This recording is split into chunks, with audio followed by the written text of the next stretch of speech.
de la New Age și dacă sunteți curioși ce am mai făcut în ultima perioadă, o să vă prezint astăzi. Avem un mostrar nou de canturi. Este disponibil gratuit. Avem un catalog de accesorii pe care la fel puteți să-l primiți gratuit. Mai departe am făcut acest expozor în care o să regăsim o parte din accesoriile noastre. Balamale, reglaj 3D, o amortizare, o parte din mânere, o bandă LED, o priză încastrată, un sertar cu separator înăuntru, un sertar metalic.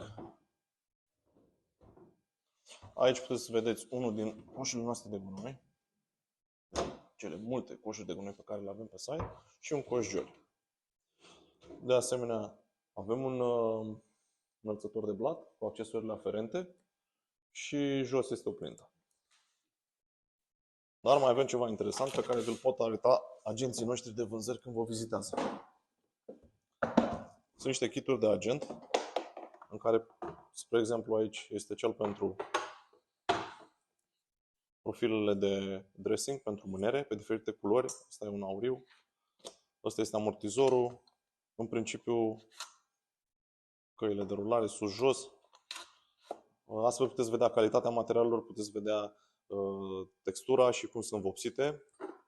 Și mai avem încă un display pentru partea de LED.